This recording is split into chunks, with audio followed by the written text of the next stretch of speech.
Chief whip opposition Shankar Ghosh সহ 12 জন বিধায়ক আমরা এখানে 1 ঘন্টারও বেশি সময় ধরে রাজ্যের সাংবিধানিক প্রধান মাননীয় রাজ্যপাল মহোদয়কে লিখিত 4টি দাবির ভিত্তিতে একটি জ্ঞাপন দিয়েছি। ঢোকার সময় আপনাদের বলে গেছি। আমরা রাজ্যপাল মহোদয়ের কাছে কেন এলাম, কেন আমরা সিওর কাছে বা চিফ সেক্রেটারির কাছে গেলাম না, এ প্রশ্ন উঠতেই পারে। আমরা প্রথমে 29 জানুয়ারি মাননীয় চিফ সেক্রেটারিকে লিডার অব অপোজিশনের অফিস থেকে 2 তারিখ বিকেল 4টায় নবান্ন এলাকা যেহেতু 163 থাকে, সেই 163কে সম্মান করে 1+3 4 জন যাওয়ার জন্য আমরা জানাই, ইন্টিমেশন দিই। চিফ সেক্রেটারি রাজ্যের প্রশাসনিক একজন কর্ত্রী,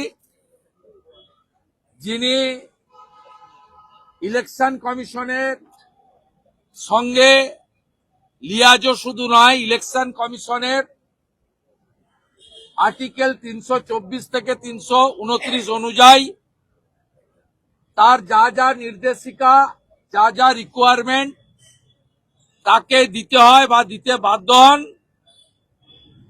এবং আমরা তার কাছে দেখা করে দাবিপত্র দিয়ে তার নিযুক্ত বিএলও, এইআরও, ইআরও এবং ডিওরা কিভাবে রাজনীতি করছেন, একজন রাজনৈতিক ব্যক্তিত্ব মুখ্যমন্ত্রীর পরিকল্পনাতে এবং আইপ্যাকের নির্দেশনায়, আমরা সেই বিষয়ে বলতে চেয়েছিলাম। উনি আমাকে রিটার্ন মেলে বলেছেন 6 তারিখের আগে উনি এলওপি সঙ্গে দেখা করতে পারবেন না। আবার গতকাল রিমাইন্ডার দিলাম, সেই রিমাইন্ডারে উনি রেসপন্স করেননি। আজকে এখানে আসার আগে উনাকে পাঠিয়েছিলাম চিঠি যে ধরে নিলাম আপনি থাকছেন, তাহলে যাচ্ছি। তখন উনি মুখ্যমন্ত্রীর সঙ্গে পরামর্শ করে লিখলেন যে উনি আজকে দেখা করতে পারছেন না, অপারগ। আমরা রাজ্যপাল মহোদয়কে দেখা করতে চেয়েছিলাম, উনি আমাদের দেখা করার জন্য 4টের সময় টাইম দিয়েছেন। আমরা 4:15-তে উনার সঙ্গে দেখা করেছি। আমরা এসআইআর সংক্রান্ত বিষয় সিও বা ইসিআইতে না গিয়ে রাজ্যপাল মহোদয়ের কাছে বা চিফ সেক্রেটারির কাছে যেতে চেয়েছিলাম। কেন? প্রথমত চিফ সেক্রেটারির কাছে যেতে চেয়েছিলাম এই জন্য যে তার নিযুক্ত প্রশাসনিক আধিকারিকরা ইচ্ছাকৃতভাবে রাজনৈতিক উদ্দেশ্যে পরিকল্পিতভাবে ভোটারদের হয়রানি, এসআইআর কেন্দ্রগুলোকে মাছের বাজার, হিয়ারিং এর নামে বিশৃঙ্খলা, তৃণমূল কংগ্রেসের গুন্ডাদের এসআইআর হিয়ারিং সেন্টারে ঢুকিয়ে নৈরাজ্য তৈরি করার কাজে উৎসাহিত করছেন, অ্যালাউ করছেন। তিনি না দেখা করার ফলে আমরা সাংবিধানিক প্রধানের কাছে 4টে দাবি রেখেছি এবং বলেছি আপনি ইমপ্লিমেন্ট করতে পারেন না, এক্সিকিউশনের পার্ট আপনার নেই, কিন্তু আপনি অ্যাডভাইস করতে পারেন, সংবিধান সে অধিকার আপনাকে দিয়েছে। আপনি দয়া করে চিফ সেক্রেটারিকে অ্যাডভাইস করুন এই জিনিসগুলো হচ্ছে। আপনারা সবাই জানেন, ইলেকশন কমিশন সংক্রান্ত যে কোনো ফাইল এলে সেটা মুখ্যমন্ত্রীর কাছে তার টেবিল করতে হয় না, অনুমতি নিতে হয় না। এটা এই রাজ্যের জন্য নয়, ওটা ভারতবর্ষের জন্য। ওটা ভারতবর্ষে একই আইন। ইলেকশন কমিশন কিছু লফুল্লি এবং কনস্টিটিউশনাল তার যে পাওয়ার আছে, সেই পাওয়ার অনুযায়ী যা যা সরকারকে চাইবে সরকার বাধ্য তাকে সেই সাহায্য করতে। কিন্তু পশ্চিমবঙ্গে আগের চিফ সেক্রেটারি মনোজ পন্থ এবং বর্তমান চিফ সেক্রেটারি নন্দিনী চক্রবর্তী প্রত্যেকটা ফাইল মুখ্যমন্ত্রীর কাছে পাঠান। আমরা ডকুমেন্ট নিয়ে কথা বলছি। মুখ্যমন্ত্রীর principal secretary Gautam Sanyal note করেন এবং মুখ্যমন্ত্রীকে approve, kept in evidence, reject, pending এসব কথা উনি লিখেন, যেগুলো সরাসরি সংবিধানকে ভায়োলেশন বলে আমরা মনে করি। মুখ্যমন্ত্রী ক্ষমতা হারানোর ভয়ে মৃত ভোটার, ভুয়া voter, double triple entry voter, Bangladeshi অবৈধ অনুপ্রবেশকারী মুসলমান এবং রোহিঙ্গাদের ভোটার তালিকায় রাখতে চান। এই মুখ্যমন্ত্রীর পূর্ণ পরিকল্পনা হচ্ছে এসআইআর কে ভণ্ডুল করো, প্রয়োজনে রাস্তায় গোলমাল করো, জ্ঞানেশ কুমারজিকে ভ্যানিশ কুমার বলো, মনোজ আগরওয়ালকে ভয় দেখাও, আর এসআইআর আটকে 24 সালের লোকসভা ভোটের পুরনো ভোটার লিস্টে ভোট করার জন্য সুপ্রিম কোর্টে গিয়ে আবেদন করো। এর চাল ধরা পড়ে গেছে। ছত্রে ছত্রে ড্রামার নাটক, মিথ্যাচার ছাড়া সত্য কথা বলে না। আপনারা শুনলে অবাক হয়ে যাবেন। আমি এলওপি ডকুমেন্ট নিয়ে, এভিডেন্স নিয়ে বলছি। এসআইআর প্রক্রিয়া চলাকালীন মুখ্যমন্ত্রী 27 ফেব্রুয়ারি 2025 থেকে 21 জুলাই থেকে পরে বোলপুরের প্রশাসনিক সভা থেকে সরাসরি বিএলও, বিডিও, ডিএম এদেরকে ভয় দেখিয়েছে। ইলেকশন কমিশন ও তো 2 মাসের, আমি ছিলাম, আমি থাকবো, ভেবে চিন্তে কাজ করবেন। শুধু এ কথা নয়, উন্নয়নের নামে ডিএমদের ডাকা হয়েছে নবান্নতে। দেখেছেন কে? আগের চিফ সেক্রেটারি মনোজ পন্থ। দেখেছেন কে? বর্তমান চিফ সেক্রেটারি নন্দিনী চক্রবর্তী। 2 বার হয়েছে মিটিং। ডিএমদের মোবাইল ফোন বাইরে রাখা হয়েছে। হঠাৎ করে যে মিটিং এ মুখ্যমন্ত্রী থাকার কথা নয়, মিটিং চালু হওয়ার পরে খানিক পরে উনার উদয় হয়েছে। মনোজ পন্থ এবং মুখ্যমন্ত্রী তারা যুক্তি করে এটা করেছেন, এবং নন্দিনী চক্রবর্তী মুখ্যমন্ত্রী যুক্তি করে আরেকটা মিটিং করেছেন। সেখানে ঢুকে ডিএমদেরকে বলেছেন কোন নাম যাতে বাদ না যায় দেখার দায়িত্ব তোমার। তোমার প্রমোশন, পোস্টিং, তোমার যা যা পার্সোনাল এজেন্ডা আছে, তোমার যা যা স্বপ্ন আছে, আমি পূরণ করে দেব, নাম যেন বাদ না যায়। আমরা এটা জানার পরে আমি দিল্লিতে গিয়ে ইসিআইর কাছে 2টো দাবি করেছিলাম, যে খসড়া ভোটার তালিকার পরে ডিউরিং হিয়ারিং 2টো দাবি করেছিলাম on behalf of Paschimbanga BJP, পশ্চিমবঙ্গের গণতন্ত্রকে রক্ষা করার জন্য এবং স্বচ্ছ ভোটার তালিকার জন্য। দাবি 1, কেন্দ্রীয় সরকারের কর্মচারীদের মাইক্রো অবজারভার করতে হবে। দাবি 2, সিসিটিভি এবং লাইভ ওয়েব কাস্টিং করে শুনানির কার্যক্রম করতে হবে। ইলেকশন কমিশন একটি দাবি যৌক্তিকতা স্বীকার করেন, যে না, সব রাজ্য সরকারের কর্মচারীরা করছে, যত একাধিক অর্গানাইজেশন, একাধিক লোক থাকবে তত পিউরিফাইড হয়ে যাবে এবং স্বচ্ছ হিয়ারিং হবে। তারা আমাদের একটা যুক্তি মেনে নেন। তারা 4000 কেন্দ্রীয় সরকার এবং কেন্দ্রীয় সরকারের অধিকৃত সংস্থা, কোল ইন্ডিয়ার মতো, এনজিসির মতো, এলআইসির মতো, সেখান থেকে 4000 মাইক্রো অবজারভার তারা নেন, এবং মাইক্রো অবজারভাররা হিয়ারিং এ তারা কার্যত চৌকিদার বা নজরদারির ভূমিকা গ্রহণ করেন।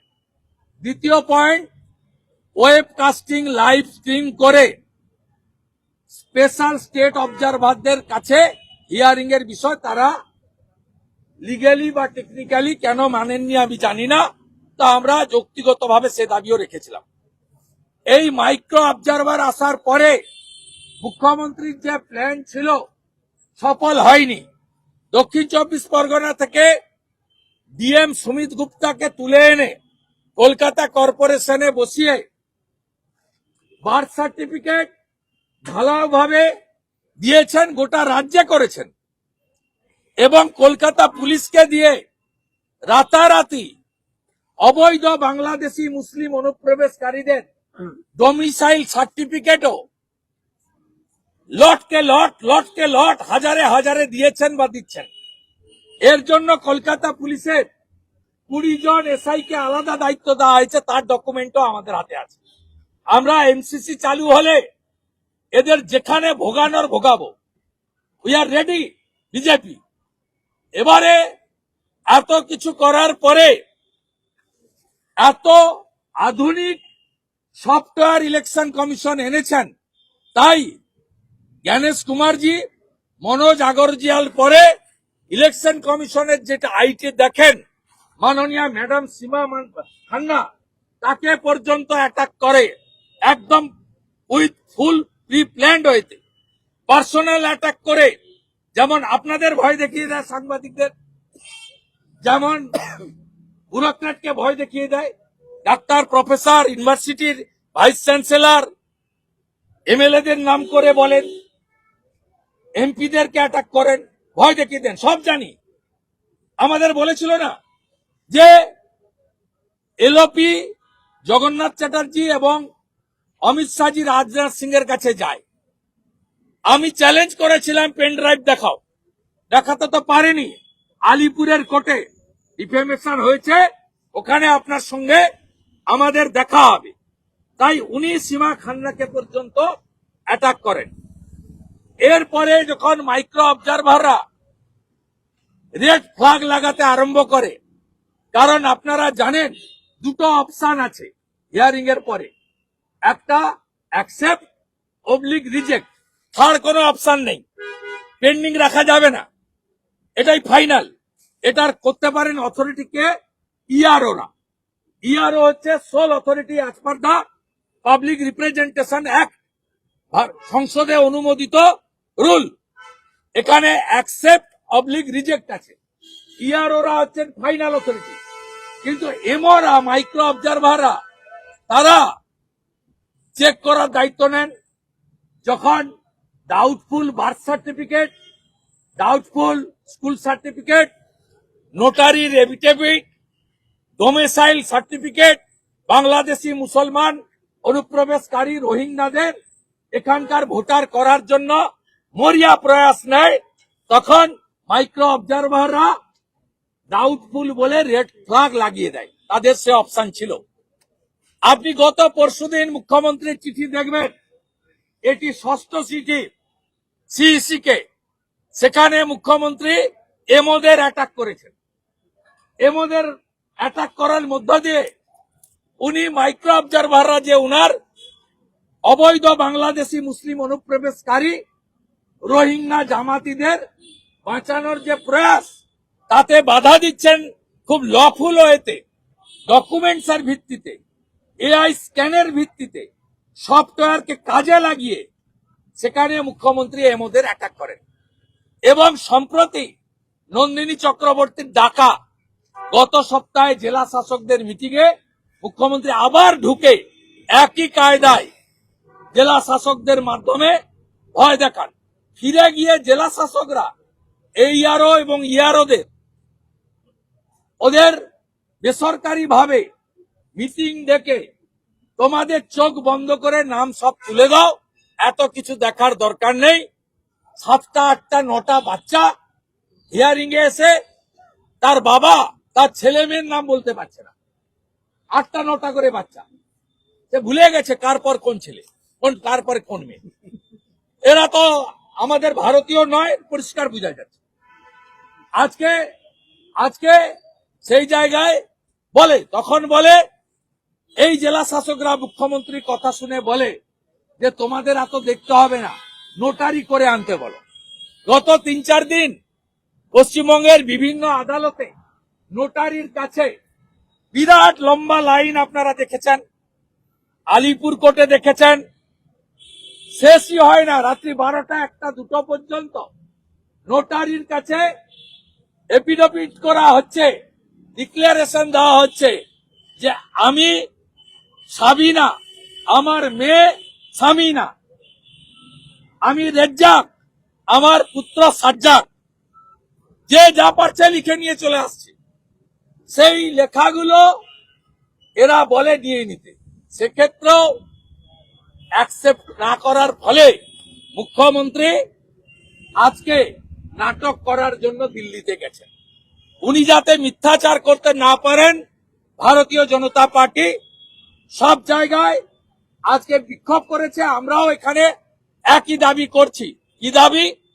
বিএলও 90,000 দিয়েছে মমতা ব্যানার্জির প্রশাসন, এইআরও মমতা ব্যানার্জির প্রশাসনে, ইআরও মমতা ব্যানার্জির প্রশাসনে, ডিওরা স্তাবক এবং দলদাস মুখ্যমন্ত্রী, এরা ইচ্ছা করে নাম এবং পদবীর বানান ভুল করে লক্ষ লক্ষ মানুষকে হিয়ারিং সেন্টারে এনেছেন যাতে তারা বিরক্ত হয় এবং সেখানে দাঁড়িয়ে তৃণমূলের নেতারা বিজেপির ঘাড়ে, কেন্দ্রীয় সরকারের ঘাড়ে, ইলেকশন কমিশনের ঘাড়ে যাতে দোষ চাপাতে পারেন। কারণ এই 15 বছর ধরে চলা সরকার সিন্ডিকেটে এক, দুর্নীতিতে এক, নারী ধর্ষণ, নির্যাতন, খুনে 1 নম্বরে নাম লিখিয়েছে। এই সরকার অ্যান্টি ন্যাশনাল 550 কিলোমিটার বর্ডারে ফেন্সিং এর জমি না দিয়ে লক্ষ লক্ষ রোহিঙ্গা এবং বাংলাদেশি মুসলিম অনুপ্রবেশকারীদের দিয়ে পশ্চিমবঙ্গের ডেমোগ্রাফি সম্পূর্ণভাবে বদলে দিয়েছেন।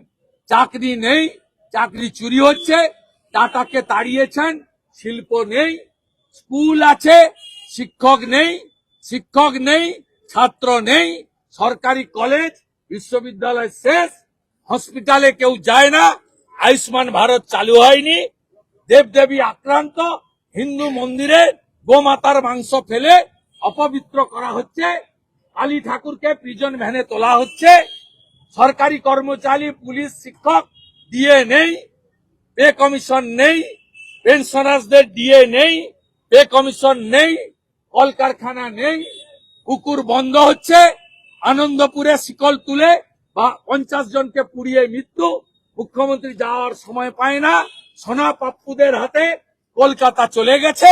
তাই এখান থেকে দৃষ্টি ঘোরানোর জন্য এসআইআর এ লক্ষ লক্ষ লোককে, সেলিব্রিটি, সম্মানীয় শিক্ষাবিদ, বড় বড় যাদের পরিচিতি আছে তাদেরও ইচ্ছাকৃত নাম ভুল করে মমতা ব্যানার্জির প্রশাসন হয়রানির মাধ্যমে ইস্যু ঘোরাতে চায় এবং এসআইআর কে ভণ্ডুল করতে চায়, নিজেদের গাফিলতি তারা অন্যের ঘাড়ে চাপাতে চায়। আজকে দিল্লিতে যা উনি করেছেন প্রথমার্ধে, আমি ধন্যবাদ জানাই দিল্লি পুলিশকে, উনার ড্রামা বেশিক্ষণ চলেনি। উনি বাড়ি থেকে নাকি রাত্রে পড়া কাপড়টা পরে বেরিয়ে এসেছেন, কিন্তু উনি মাইক আর মাইক্রোফোনটা আনতে ভুলেননি, আপনারা দেখেছেন। এবং আপনারা জানেন নিউ দিল্লি হচ্ছে হাইলি সেন্সিটিভ এরিয়া, সেখানে পার্লামেন্ট চলছে, সেখানে প্রত্যেকটা রাজ্যের যে সমস্ত আবাস বা ভবন আছে সেখানে দিল্লি পুলিশের কড়া নজরদারি থাকে। এবং আজকে এক্সট্রা কিছু ওখানে ছিল না, নর্মাল পুলিশিং ছিল। এবং একটা বয়স্ক প্রবীণা মহিলা, 3 বারের মুখ্যমন্ত্রী, তিনি যদি সাধারণ কনস্টেবলের দিকে তেড়ে যান তাহলে তারা ওখানে দাঁড়িয়ে থাকতে পারে না। তারা নারীদের সম্মান এবং মুখ্যমন্ত্রীর পদমর্যাদা, এখানকার পুলিশ তো নয়, এখানকার পুলিশ নয়, এরা এলওপির মানে জানে না, কেন্দ্রীয় মন্ত্রীদের মানে জানে না, প্রাক্তন মুখ্যমন্ত্রীকে সম্মান দিতে বিপ্লব দেবকে জানে না, এমএলএদের এমপিদের সম্মান দিতে জানে না।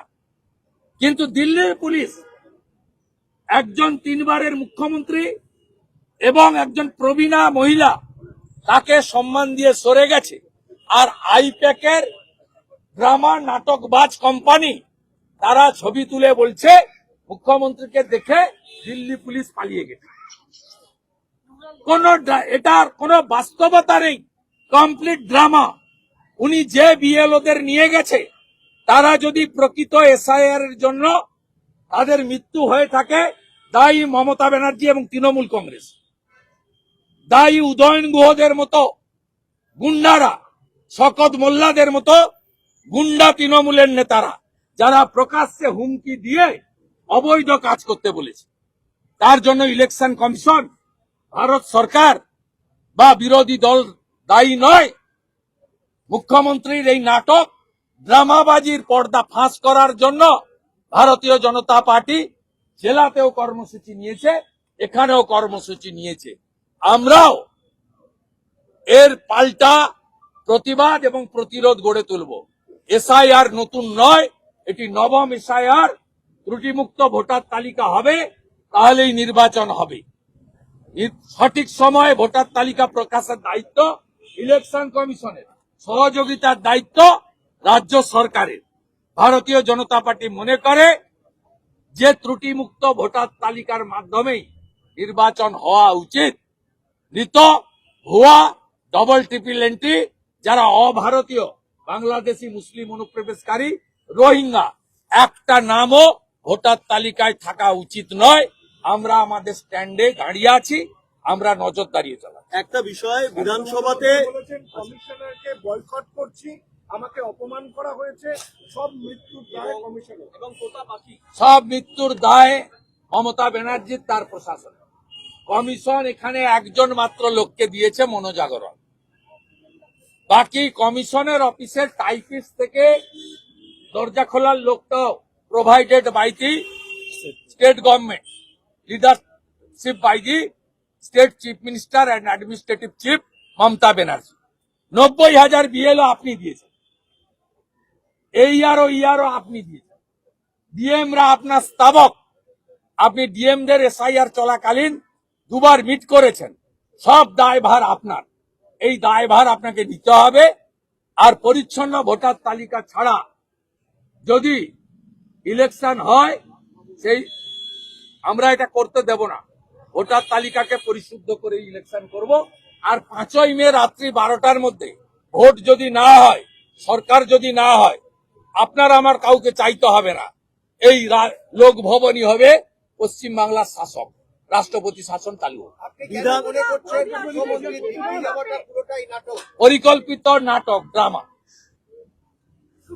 আজকে যে এটা করেছে, আপনাদের চ্যানেলে দেখাচ্ছে বাড়িতে থাকা রাত্রের পরা কাপড় পরে চলে এসেছে। রাত্রে পরা কাপড় পরে আসতে পারলেন, সঙ্গে ওই ডাব্বাটা নিয়ে এলেন, বক্তৃতা করবেন, এপাং ওপাং ঝপাং আমরা সবাই মাইক্রোফোনটা চলে এলো, কিন্তু শাড়িটাকে বদল করার সময় পেলেন না। এসব ড্রামাবাজি, ফুল নাটক বাংলার মানুষ দেখছে, জানে। উনি একটাও সত্য কথা বলেন না, এবং উনি চাইছেন, উনার বিরুদ্ধে বিপুল সংখ্যক বেকারের অভিযোগ আছে, উনার বিরুদ্ধে কলকারখানার শ্রমিকদের অভিযোগ আছে, উনার বিরুদ্ধে শিক্ষক, মাস্টার, প্রফেসর, পুলিশ, স্বাস্থ্যকর্মী সকলের অভিযোগ আছে, পশ্চিমবাংলার সনাতনী জনগণ, আদিবাসীদের অভিযোগ আছে। উনি চাইছেন যে কোনো ভাবে 21-এর মতো ভালো পায়ে একটা ব্যান্ডেজ লাগিয়ে হুইল চেয়ার চিহ্নে ভোট দিন। আলোচনা হবে, আমরা বলবো, অসুবিধা কি? এবং এসআইআর এত গুরুত্বপূর্ণ, 6 তারিখে মাত্র 1 ঘন্টা আলোচনা হবে। 30 মিনিট বিরোধী দলের, 30 মিনিট শাসক দলের।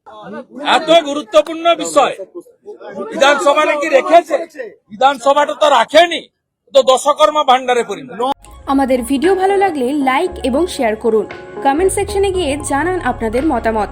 আরও ভিডিও পেতে আমাদের চ্যানেল সাবস্ক্রাইব করুন এবং প্রতি মুহূর্তে খবরের আপডেট পেতে প্রেস করুন বেল আইকন।